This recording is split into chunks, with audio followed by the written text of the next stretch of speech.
Good morning, everyone. Now, part fourth of surface chemistry, that is the purification of colloids. In this topic, we have discussed how we purify the colloids. So, we know that the colloidal solution, when we prepare the colloidal solution, generally it contains the excessive amount of an electrolyte and some other soluble impurities, while the presence of the trace of the electrolyte is essential for the stability of the colloidal solution. It is required for, if we want to stable the colloidal solution, then we require some amount of the electrolyte. Larger quantities coagulated. It is therefore necessary to reduce the concentration of these soluble impurities to requisite minimum. The process used for reducing amount of the impurities to requisite minimum is known as the purification of colloid. The topic, that heading, is known as the purification of colloid. So we have the large type of techniques to purify the colloid. So there are some main important techniques to purify the colloid. So under this heading, the first is the dialysis. That is, the dialysis is the first type of technique which is used for the purification of the colloid. So the principle of dialysis is based upon the fact that colloidal particle cannot pass through the parchment or the cellophane membrane, while the colloidal solution, while the ions of the electrolyte can easily pass through the parchment paper or the cellophane strip. So the colloidal solution is taken in a bag of a cellophane which is suspended in the fresh water. For example, we have a container. So in this container, this is a bag, and this bag is made with the parchment paper or the cellophane strip. So it contain the impure soul. It contain the impure soul, and this is made by the parchment paper or cellophane strip or the cellophane membrane. This bag is made with the parchment paper or the cellophane membrane. So we have taken the colloidal solution inside the bag, and we suspend it in a fresh water. It contains the fresh water. This container contains the fresh water.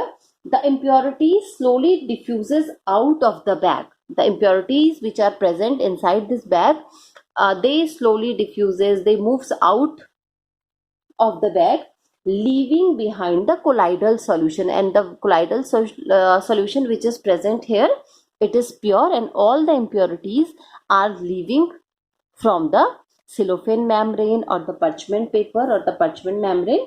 So the process of separating the substances in the colloidal state from those present in a true solution by means of the diffusion. Now this process is called the diffusion through a suitable membrane, and this whole technique is known as the dialysis. So it is a very important technique to remove the impurity from the colloidal solution. Now the next technique for the purification of the colloid is known as the electrodialysis.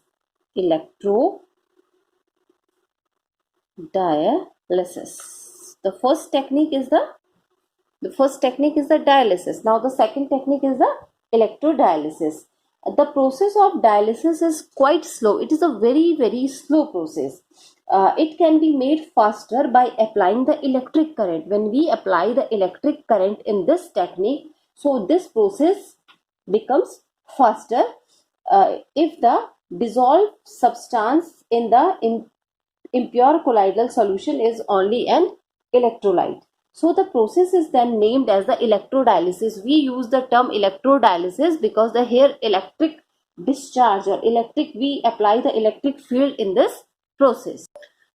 In this technique, the colloidal solution is placed in a bag of the suitable membrane, the bag which contains a suitable membrane. So the pure water is taken outside in this container. If this container is filled with the pure water, and the electrode are fitted in the compartment. In this compartment we have fit the electrode. The ions present in the colloidal solution migrate out of the oppositely charged electrode, and by this method we get a pure colloidal solution, and we easily purify the colloid. Now the third most important technique is known as the ultrafiltration. Ultrafiltration. This is the third and the last most important technique for the purification of the colloid. So the ultrafiltration is the process of separating the colloidal particle. It is the process, this one is the process of separating the colloidal particle from the solvent and soluble solute present in the colloidal solution by specially prepared filter. Now here we use specially prepared filters. Filters means these are the filter paper. For this technique we have prepared the special kind of the filter papers which are permeable to all the substances. These filter papers are permeable to all the substances except the colloidal particle. Now we all know very well that the colloidal particle can pass through the ordinary filter paper. Because why they passes through? The reason is that because the pores are too large in the ordinary filter papers. The pores are too large so that the colloidal particle can easily pass through the filter papers. So the pores of the filter paper can be reduced in size by impregnating with colloidal solution to stop the flow of the colloidal particles. So for that purpose, if we want to stop the flow of the colloidal particles, so we have to use certain techniques. So what is the technique?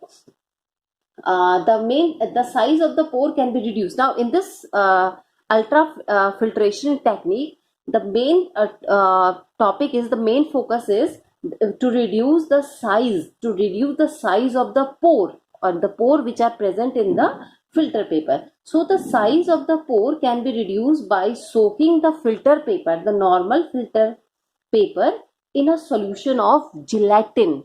Now here we use the word gelatin. So gelatin is a jelly like substance. We soak the filter paper in the gelatin or the colloidal ion, and then soaking the same in the formaldehyde. First of all we soak the paper in the gelatin, then after that we have to soak the paper in the formaldehyde, the same paper in the formaldehyde. Now these are the two steps for the preparation of the ultra filters. And why we soak the paper in the formaldehyde? In order to make the pore hard. Gelatin is used to reduce the size of the pore, and formaldehyde is used to make the paper hard. So the filter paper thus formed are known as the ultrafilters. That is ultrafilters. The paper which are formed, the filter paper which are formed after the treatment with the gelatin or the formaldehyde, is known as the ultrafilters. Now the ultrafilters permits the particle of the electrolyte and the other soluble impurities to pass through and retain the pure colloidal particle. So these are the three important techniques for the purification of the colloids. Now the next heading is, and that is known as the protection, that is called the protection of colloids.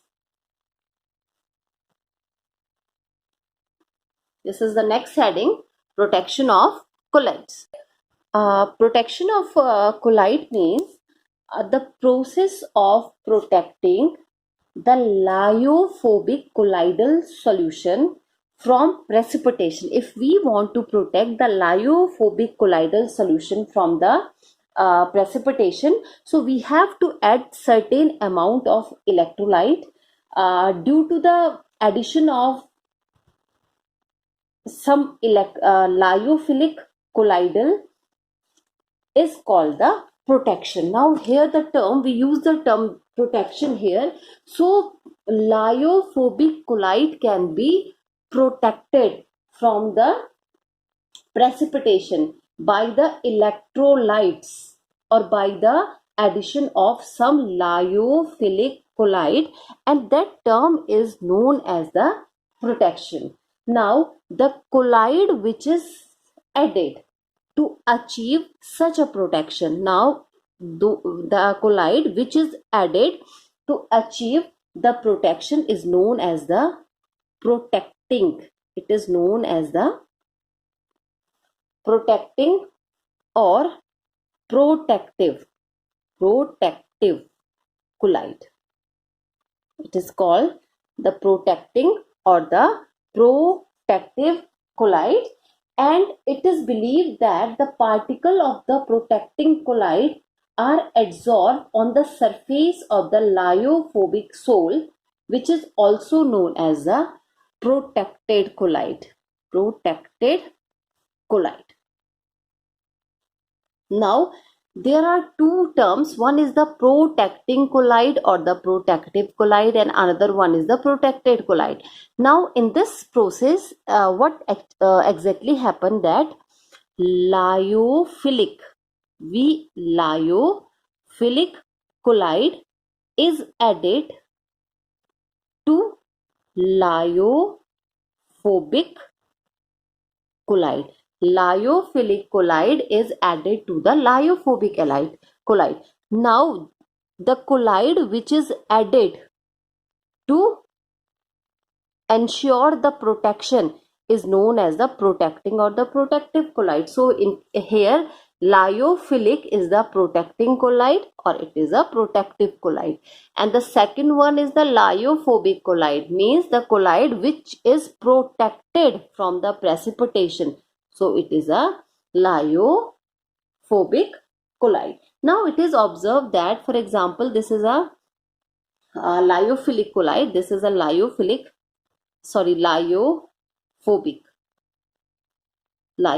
colloid. So we add the lyophilic colloid. These circles are the lyophilic. These are the lyophilic.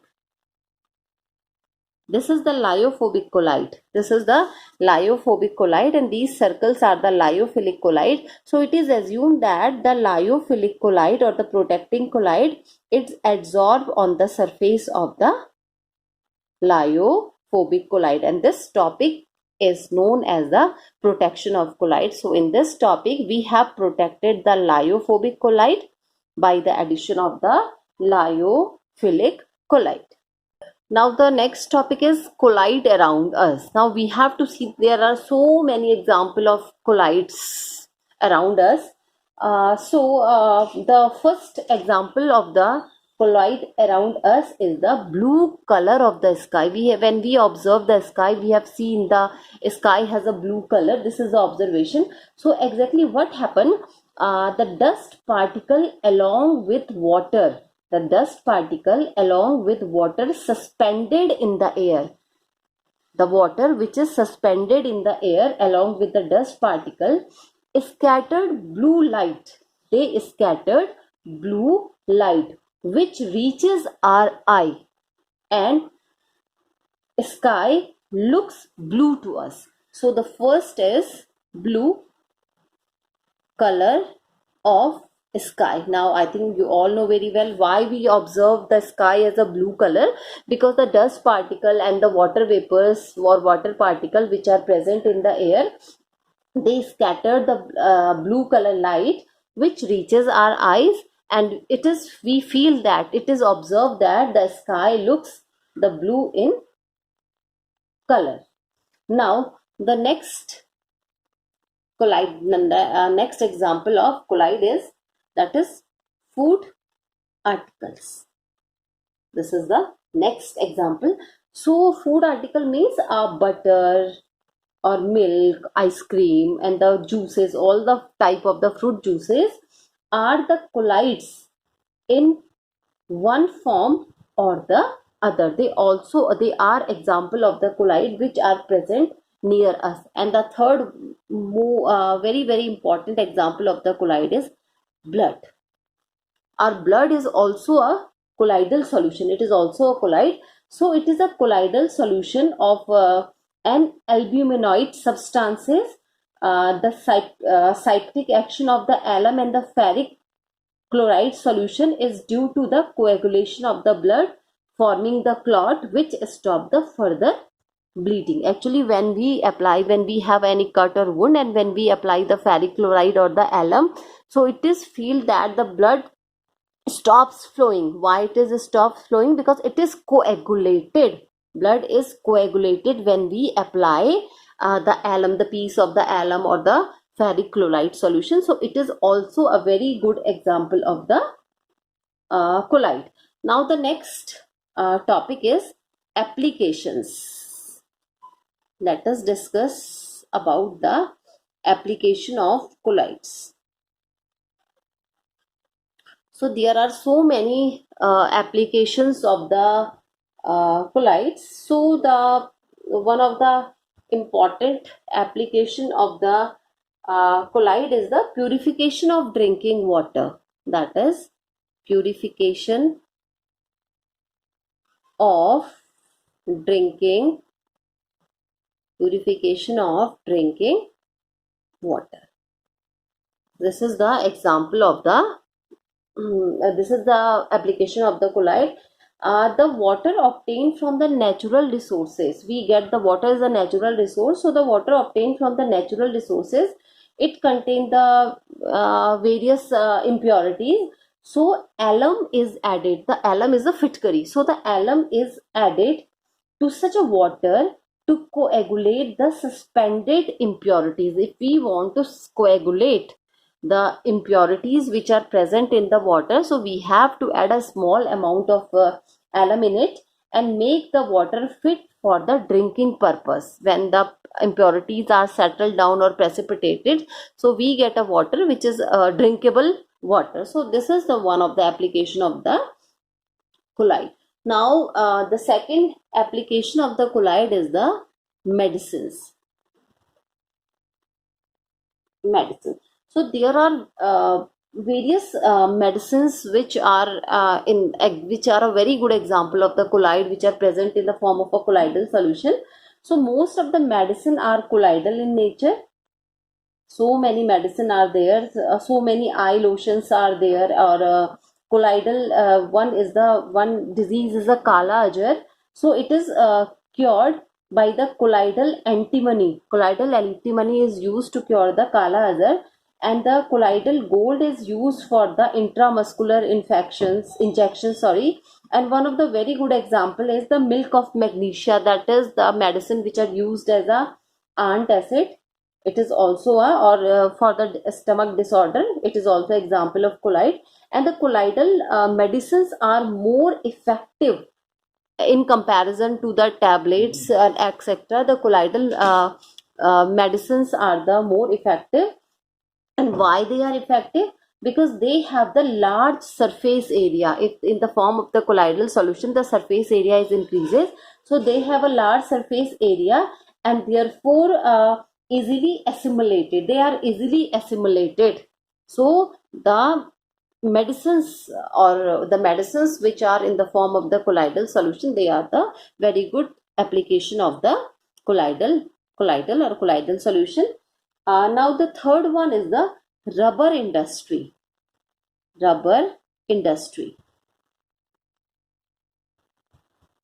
So we all know about the latex, which is the main ingredient of the rubber industry. So the latex is a colloidal solution of the rubber particle. Latex is the colloidal solution of the rubber particle, which are negatively charged. This is a colloidal solution and it contains the negative charge. So the rubber is obtained by the coagulating of or the coagulation of the latex. So this is another example or another application. Now the next application is that is photographic plate. Photographic plates. Photographic plates are also known as the photographic films. So the photographic plates or the films are prepared by coating and emulsion of the light sensitive silver bromide in the gelatin over a glass plate or the celluloid films. So photographic plate is also an example of actually emulsion. If we want to know about the emulsion, this topic is reduced now, it is uh, deleted from your syllabus. But the emulsion means the both the solvent and solute are present in the liquid phase. They both are in the liquid medium, so that is called the emulsion. So it is also the example. Now here we use the silver plate or the films. It is prepared by coating and emulsion. So emulsion is used here. This is also the example of the application of the colloids.